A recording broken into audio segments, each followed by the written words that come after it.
your room, so we are here giving this.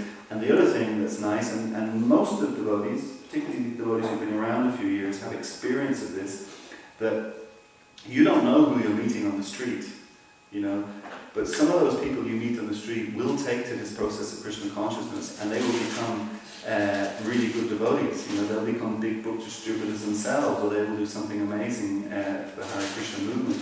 And you're the person who connected them to that, So as well as that just being a nice meditation, there's also the benefit that you're going to receive as a result of all these people that you connected. One of them then comes and becomes a great devotee, then you're going to also benefit from that. So just the importance of the mission, the uniqueness of it as well. When you think about all the other things that people do, and not to criticize them at all, but in the line of charity work, and people are out there feeding the homeless or this, that this is para upakara, and to always actually understand that, this is a selfless activity. It's not being done, and again, taking Prabhupada as the example, there was no self-interest in this. He simply, his spiritual master had said to him, I want you to spread this message in the English-speaking world. That's what I want you to do. And he got that instruction from his guru, and he wanted to, his guru had long since left, the guru left in, 1936, so, whatever we're talking about, like 40 years or so later. I mean, there was nobody to hold Prabhupada to account in that sense, in a physical sense, in this world. And many people had tried before, not many people, sorry, but Bhaktisiddhanta Maharaj had sent sannyasis to the West before, and they had been successful, and they were young men when he sent them.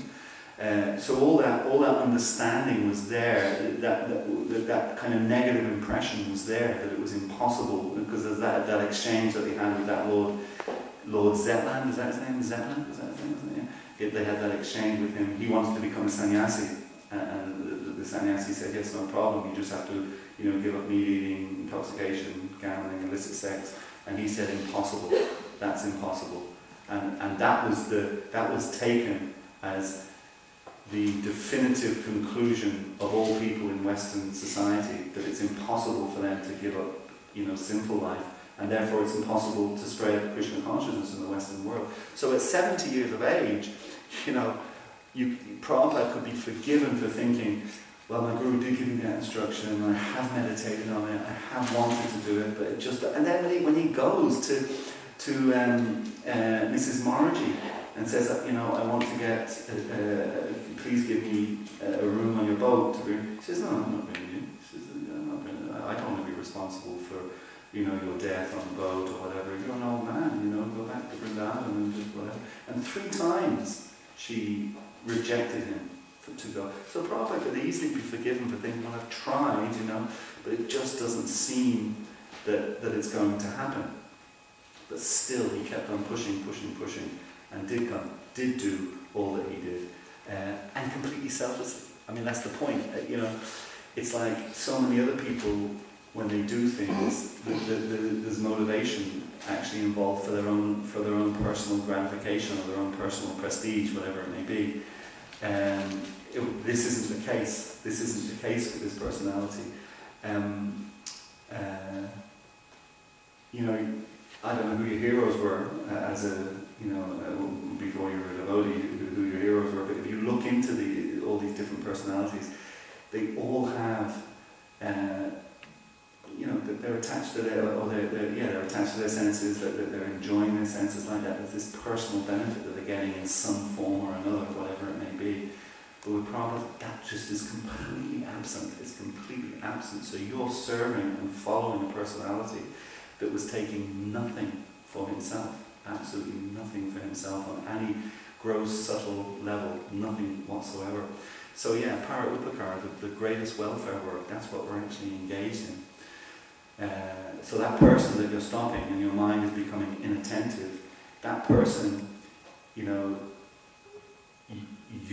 the fact that they've stopped, and you are now practically the only opportunity they have to stop their suffering, because that's all. particularly if you're stopping young people, not aware of it, they're not aware that they're in a suffering situation, everyone's thinking they can enjoy the material world, but actually it's nothing. Prabhupada says in the 16th chapter, in one part of the 16th chapter of Bhagavad Gita, he uses this phrase, the austerity of satisfaction. And I always remember being intrigued when I read that, thinking, what's austere about being satisfied? And Prabhupada explains, the austerity of satisfaction is you cannot be satisfied in the material world. You cannot get satisfied. Everyone, it's an amazing thing. They're all trying to be satisfied, they're all trying to be happy, and they're all thinking they're trying and trying and trying. It's just not achievable. It's not achievable. So that person that you're communicating with at that point in time on the street, when you stop them, you now have become the single most important person in their existence, not just in this lifetime, but in their entire existence, that you have the knowledge and the information that can stop their suffering. That's the reality. And and if we in different ways, you brought the example of having an inattentive mind, and your mind starts wandering, and maybe you'll lose that thread with them, and therefore they'll become disinterested and walk away, whatever it may be. That's the example you gave. But there may be other reasons why we become inattentive, or maybe why we lose them. We speak too harshly to them, or we're too dogmatic, or we're only interested in getting the book or getting the money from them so that we get our score called out the next day, and that loses them. So Prabhupada gives all these examples actually, about book distribution. Don't irritate people. He says it's the worst thing we can do on the street is irritate, because then they will have a negative impression of Krishna consciousness, that you don't know how long that negative impression will last with them. So Prabhupada gives different examples of how to conduct ourselves when we're on the street. So all of those things, all we should be thinking of is we now have become the most important person in this other person's existence right at this point in time, in terms of giving them this knowledge and getting them to understand how important this knowledge is for them. And if that's our meditation, then and we're successful then in getting that across, that's a wonderful thing that we can do, an absolutely glorious achievement actually. But the mind is the mind, and we know that it wanders, and we know the instruction is we have to always be able to identify that. Don't get despondent. The mind is the mind, it's an incredibly powerful thing. But we don't get despondent when it wanders, because everyone's mind wanders. But we at least can identify when it's wandering and pull it.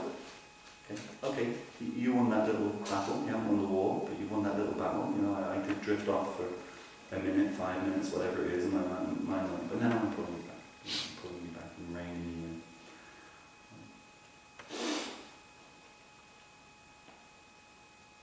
Is that okay? Thank you very much.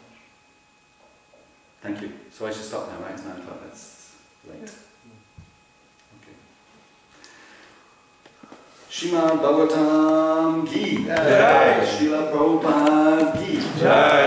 Srila Prabhupada Transcendental Marathon Ki Jai. Pragosa Ki Jai.